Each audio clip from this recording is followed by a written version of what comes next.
Hello everyone, welcome to electrical department. आज के इस वीडियो में हम ईडब्ल्यूडी सेकंड के सभी चैप्टर से ऑब्जेक्टिव क्वेश्चन का प्रैक्टिस सेट 3 देखेंगे।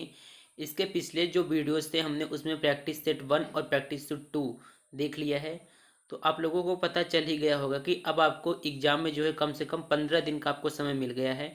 तो आप लोग अपना तैयारी जो है स्लो मत करिए, तैयारी करते रहिए। आप लोगों को और टाइम मिल गया है तैयारी करने का। लेकिन अगर 23 जुलाई से एग्ज़ाम होता तो ज़्यादा अच्छा होता, क्योंकि तैयारी बहुत से स्टूडेंट पूरी तैयारी कर चुके थे और कुछ लोगों को तैयारी करना बाकी था। तो जिन लोगों को तैयारी करना बाकी था वो अब अपने ऑब्जेक्टिव क्वेश्चन तैयार कर सकते हैं। अब वो चाहे प्रैक्टिस सेट से तैयार करें या फिर अपने पूरी चैप्टर्स वाइज जो हमने वीडियोस बनाए हैं उनको देख के तैयार करें। तो आज के इस वीडियो में हम प्रैक्टिस सेट 3 स्टार्ट कर लेते हैं और कुछ महत्वपूर्ण इंपॉर्टेंट क्वेश्चन देखते हैं जो आपके सेमेस्टर एग्जाम के लिए बहुत ही महत्वपूर्ण है। अब हम प्रैक्टिस सेट 3 स्टार्ट करते हैं। प्रैक्टिस सेट 3 स्टार्ट करने से पहले आपको बता दें कि कई लोगों को लगता है कि ये जो क्वेश्चन हम बता रहे हैं ये पिछले वीडियो से ही क्वेश्चन लिए गए हैं। तो आपको बता दें कि ये प्रैक्टिस सेट जो है आपके एग्ज़ाम के लिए बहुत ही महत्वपूर्ण है और कोई भी क्वेश्चन जो है पिछले वीडियो से नहीं लिया गया है, मतलब कि क्वेश्चन को रिपीट नहीं किया गया है। प्रैक्टिस सेट 3 का पहला क्वेश्चन है।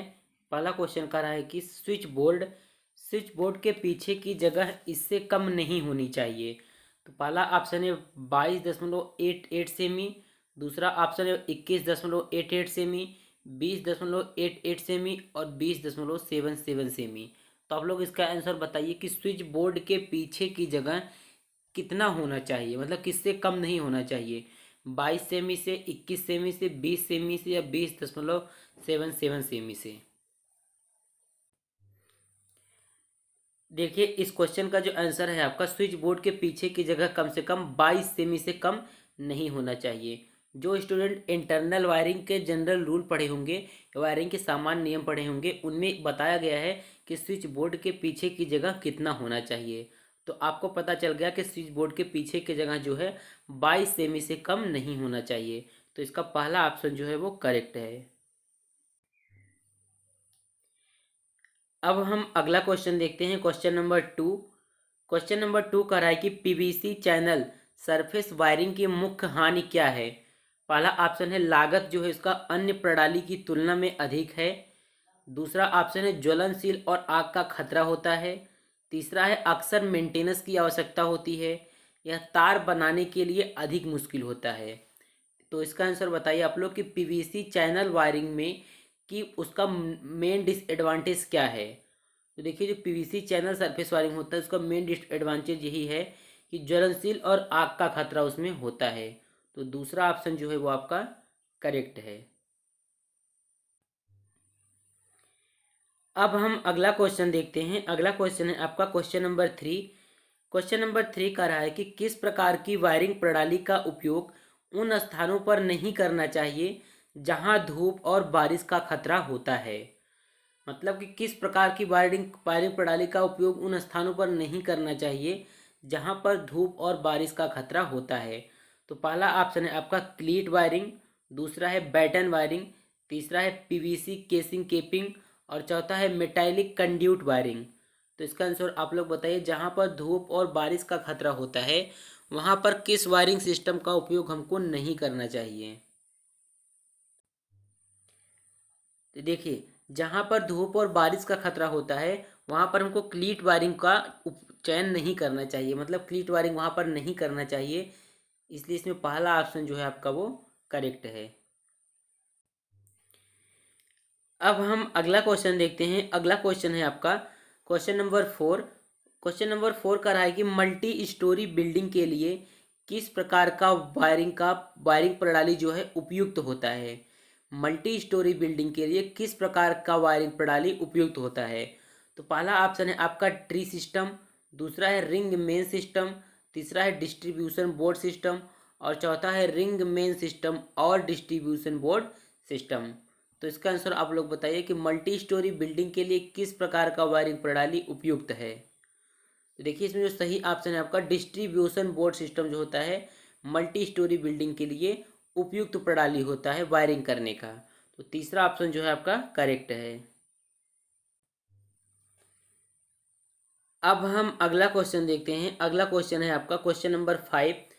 क्वेश्चन नंबर 5 देखिए क्या कर रहा है कि थ्री फेज लाइन में परिपथ को ऑन ऑफ करने के लिए सामान्यतः प्रयोग किया जाने वाला स्विच है। थ्री फेज लाइन में परिपथ को ऑन ऑफ करने के लिए सामान्यतः प्रयोग किया जाने वाला स्विच है। पहला ऑप्शन है आईसीटीपी स्विच, दूसरा है आईसीडीपी, और तीसरा है तीन टम्बलर स्विच, और चौथा है नाइफ स्विच।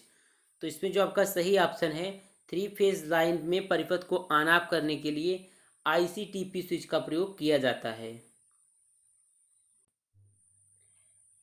अब हम अगला क्वेश्चन देखते हैं। अगला क्वेश्चन है आपका क्वेश्चन नंबर 6। क्वेश्चन नंबर 6 कह रहा है कि डीपीआईसी या टीपीआईसी किस प्रकार का स्विच है।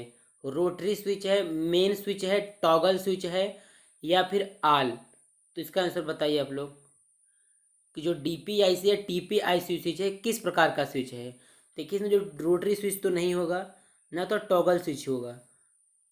अब ये दोनों स्विच जो है वायरिंग में प्रयोग किए जाते हैं। आपका ये जो ऑप्शन दूसरा ऑप्शन करेक्ट है। डीपीआईसी या टीपीआईसी जो है वो मेन स्विच होता है।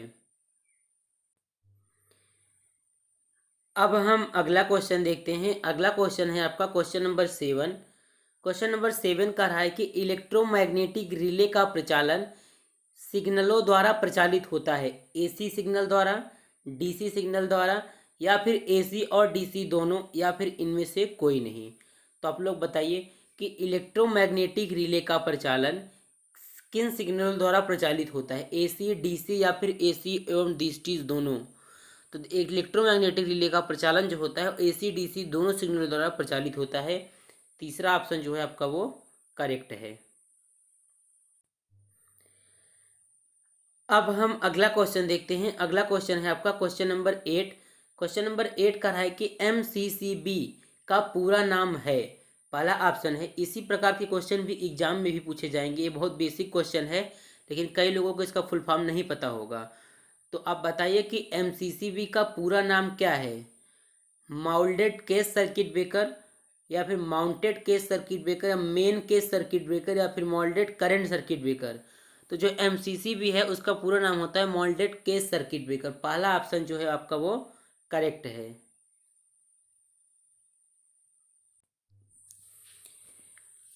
अब हम अगला क्वेश्चन देखते हैं। अगला क्वेश्चन है आपका क्वेश्चन नंबर 9। देखिए क्वेश्चन नंबर 9 का रहा है कि सीलिंग रोज तथा अडाप्टर कितनी क्षमता के बनाए जाते हैं। सीलिंग रोज तथा अडाप्टर कितनी क्षमता के बनाए जाते हैं।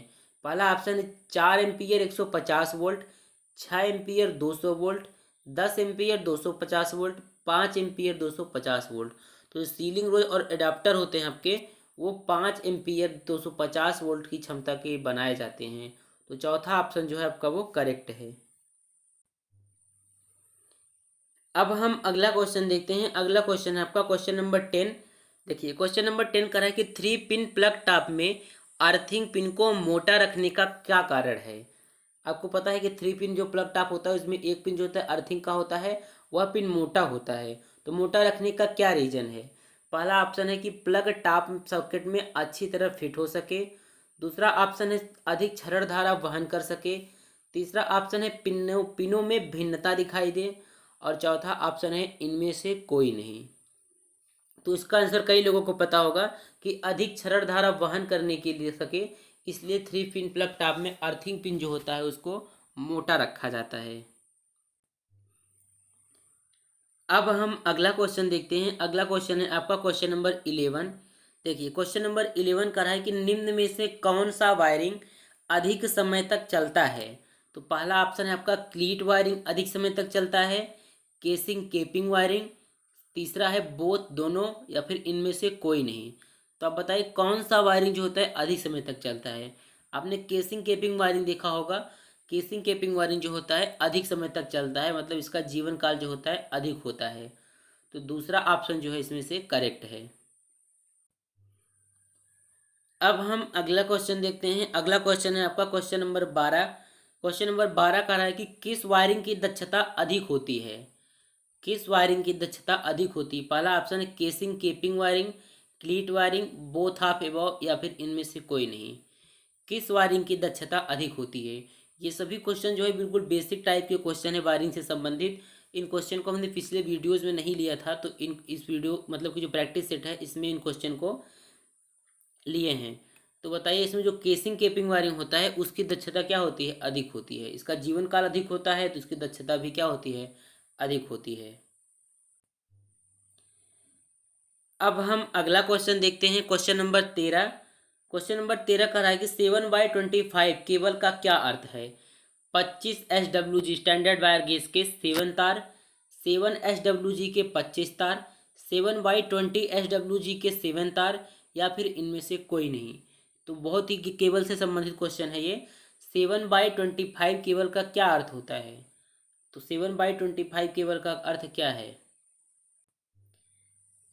देखिए, इसमें जो आपका सही ऑप्शन है 7/25 केबल का अर्थ होता है 25 SWG के 7 तार। पहला ऑप्शन जो है इसमें आपका करेक्ट है। अब हम अगला क्वेश्चन देखते हैं। अगला क्वेश्चन है आपका क्वेश्चन नंबर 14। क्वेश्चन नंबर 14 का रहा है कि भारतीय मानक संस्थान के अनुसार पंखे, सॉकेट, आउटलेट लाइट का अधिकतम लोड एक सब सर्किट पर कितना होना चाहिए? पहला ऑप्शन है 600 वाट, 800 वाट, 10 पॉइंट, 800 वाट या 10 पॉइंट। तो आपको पता है कि पंखा, सॉकेट, आउटलेट या लाइट का अधिकतम लोड जो है सब सर्किट पर 800 वाट या फिर 10 पॉइंट होता है। तो चौथा ऑप्शन जो है आपका वो करेक्ट है। अब हम अगला क्वेश्चन देखते हैं। अगला क्वेश्चन है आपका क्वेश्चन नंबर 16। देखिए, क्वेश्चन नंबर 16 का रहा है कि कंड्यूट वायरिंग में आउटगोइंग और रिटर्न केबल एक ही कंड्यूट में डाला जाता है ताकि कम स्थान घेरे इसलिए, या फिर कंड्यूट की संख्या कम करने के लिए, या फिर एडी करंट और हिस्टैरिसीस हानियों के कारण धातु के कंड्यूट को गर्म होने से बचाने के लिए, या फिर इनमें से सभी। एक बार क्वेश्चन को फिर से समझते हैं कि कंड्यूट वायरिंग जो होता है उसमें आउटगोइंग और रिटर्न केबल एक ही कंड्यूट में डाला जाता है। इसका क्या रीज़न है? तो इसका आंसर बताइए आप लोग।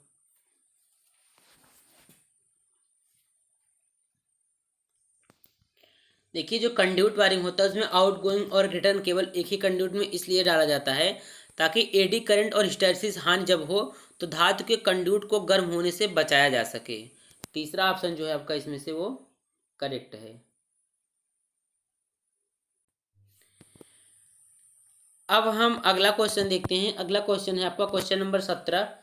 क्वेश्चन नंबर 17 का रहा है कि वायरिंग का प्रकार किस पर निर्भर करता है? स्थान और उपभोक्ताओं के बजट पर, अस्थायी मतलब स्टेबिलिटी और कॉस्ट पर, सुरक्षा और उपस्थिति पर, या फिर इनमें से सभी पर। तो आप लोग बताइए कि वायरिंग का प्रकार जो होता है किस पर निर्भर करता है?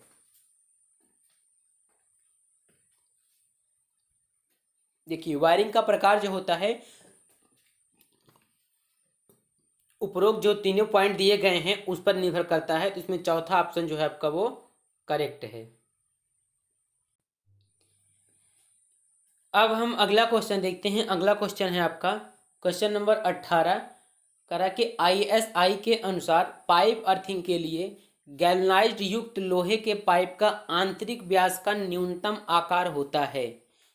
ISI के अनुसार पाइप अर्थिंग के लिए गैल्वनाइज्ड GI पाइप जो होता है वो लोहे के पाइप का आंतरिक व्यास का न्यूनतम आकार कितना होता है? तो पहला ऑप्शन है 19 mm होता है, 25 mm, 32 mm या फिर 38 mm। तो आप लोग बताइए कि पाइप अर्थिंग जो होता है उसके लिए जो गैल्वनाइज्ड युक्त लोहे का पाइप होता है उसका आंतरिक व्यास कितना होता है? देखिए, इसमें जो सही ऑप्शन है आंतरिक व्यास उसका 38 mm होता है। जब आप पाइप अर्थिंग पढ़ेंगे तो उसमें दिया है कि उसका आंतरिक व्यास का न्यूनतम आकार जो होता है वो 38 mm होता है। अब हम नेक्स्ट क्वेश्चन देखते हैं। हमारा नेक्स्ट क्वेश्चन है अगला क्वेश्चन, क्वेश्चन नंबर 19 करा है कि तांबे के अर्ध इलेक्ट्रोड प्लेट की मोटाई किससे कम नहीं होनी चाहिए? तांबे के अर्ध इलेक्ट्रोड प्लेट की मोटाई किससे कम नहीं होनी चाहिए? 3 mm से कम नहीं होनी चाहिए, पहला ऑप्शन। दूसरा ऑप्शन है 3.15 mm से कम नहीं होना चाहिए, 6 mm से कम नहीं होना चाहिए, या 6.3 mm से कम नहीं होना चाहिए। तो आप लोग इसका आंसर बताइए कि तांबे के अर्ध इलेक्ट्रोड प्लेट की मोटाई जो होती है वो 3.15 mm से कम नहीं होनी चाहिए। तो दूसरा ऑप्शन जो है आपका वो करेक्ट है। अब हम अगला क्वेश्चन देखते हैं। अगला क्वेश्चन है आपका क्वेश्चन नंबर 20। क्वेश्चन नंबर 20 कह रहा है कि GI पाइप अर्थिंग के लिए चारकोल और नमक। तो इसमें देखिए जो आपका तीसरा ऑप्शन है वो करेक्ट है। GI पाइप अर्थिंग के लिए चारकोल और नमक की मात्रा जो है वो 10 किलो नमक, 10 किलो नमक और 10 किलो चारकोल होना चाहिए। अब हम अगला क्वेश्चन देखते हैं। अगला क्वेश्चन है आपका क्वेश्चन नंबर 21। क्वेश्चन नंबर 21 का रहा है कि सर्विस मेंस के लिए कौन सा IE मतलब इंडियन इलेक्ट्रिसिटी रूल लागू होता है। तो पहला ऑप्शन है नियम 30, नियम 33, नियम 77 या फिर इनमें से सभी। तो आप लोग इसका आंसर बताइए कि सर्विस मेंस के लिए कौन सा इंडियन इलेक्ट्रिसिटी नियम लागू होता है। तो नियम 30 जो है वो भी लागू होता है, नियम 33 और नियम 77 तीनों लागू होता है। तो इसमें चौथा ऑप्शन जो है आपका वो करेक्ट है। अब हम अगला क्वेश्चन देखते हैं। अगला क्वेश्चन है आपका क्वेश्चन नंबर 22। क्वेश्चन नंबर 22 का रहा है कि आमतौर पर ग्राउंडिंग किसके लिए प्रदान की जाती है। केवल उपकरणों की सुरक्षा के लिए, केवल ऑपरेटिंग कर्मियों की सुरक्षा के लिए, दोनों ए और बी, और चौथा है आपका उपरोक्त सभी। तो आप लोग बताइए आमतौर पर ग्राउंडिंग किसके लिए प्रदान की जाती है। उपकरणों की सुरक्षा के लिए, ऑपरेटिंग कर्मियों की सुरक्षा के लिए, ये दोनों के लिए ग्राउंडिंग जो है प्रदान की जाती है। इसलिए इसमें आपका जो तीसरा ऑप्शन है वो करेक्ट है। अब इस क्वेश्चन का आप लोग आंसर बताइए। क्वेश्चन नंबर 23 है। क्वेश्चन नंबर 23 का रहा है कि वैद्युत वायरिंग स्थापना के नियम बनाए गए हैं। पहला ऑप्शन है इलेक्ट्रिकल वायरिंग सिस्टम द्वारा, दूसरा है ब्यूरो ऑफ इंडियन स्टैंडर्ड द्वारा, या फिर इंडियन इंटरनेशनल स्टैंडर्ड इंस्टीट्यूट द्वारा, या फिर इनमें से कोई नहीं। तो इसका आंसर बताइए आप लोग। जितने भी लोग लाइव देख रहे हैं सब लोग बताएं इसका आंसर कि वैद्युत वायरिंग स्थापना के नियम बनाया गया किसके द्वारा। इलेक्ट्रिकल वायरिंग सिस्टम द्वारा, ब्यूरो ऑफ इंडियन स्टैंडर्ड द्वारा, या फिर इंटरनेशनल स्टैंडर्ड इंस्टीट्यूट द्वारा। तो जो इलेक्ट्रिकल वायरिंग सिस्टम होता है उसका नियम जो है ब्यूरो ऑफ इंडियन स्टैंडर्ड द्वारा बनाया गया है। दूसरा ऑप्शन जो है आपका इसमें करेक्ट है। अब हम अगला क्वेश्चन देखते हैं। अगला क्वेश्चन है आपका क्वेश्चन नंबर 24। क्वेश्चन नंबर 24 का रहा है कि वितरण केंद्र से उपभोक्ता तक पहुंचाने वाली लाइन को क्या कहते हैं। वितरण केंद्र से उपभोक्ता तक पहुंचाने वाली लाइन को क्या कहते हैं। पहला ऑप्शन है मेन फीडर बोलते हैं, दूसरा ऑप्शन है पारेषण फीडर बोलते हैं, या फिर सर्विस लाइन बोलते हैं, या फिर इनमें से कोई नहीं। तो इसका आंसर बहुत ही इजी है। जो वितरण केंद्र से उपभोक्ता तक लाइन को पहुंचाता है उसे सर्विस लाइन बोला जाता है। तीसरा ऑप्शन जो है आपका वो करेक्ट है। अब एक और क्वेश्चन है क्वेश्चन नंबर 25। इस क्वेश्चन का आंसर आप लोग ढूंढिए और कमेंट में इसका जवाब दीजिए कि ELCB जो होता है अर्थ लीकेज सर्किट ब्रेकर वह कितनी क्षरण धारा के लिए उपयुक्त होता है। इसका ऑप्शन नहीं है, इसका आप लोग केवल आंसर बताइए कि ELCB कितनी क्षरण धारा के लिए उपयुक्त होता है। तो ये आज का अंतिम क्वेश्चन था, इसका आंसर आप लोग कमेंट में दीजिए। आज के इस वीडियो में इतना ही। आप लोगों को एग्ज़ाम के लिए बहुत टाइम मिल गया है, अब आराम से आप प्रैक्टिस सेट देखकर आराम से तैयारी कर सकते हैं। और अब आगे जो वीडियो आएगा वो आपका UEE से ज़्यादा प्रैक्टिस सेट आएगा, क्योंकि उसमें उसका प्रैक्टिस सेट अभी केवल एक ही आया है। तो अब हम मिलते हैं अगले वीडियो में अगले प्रैक्टिस सेट के साथ।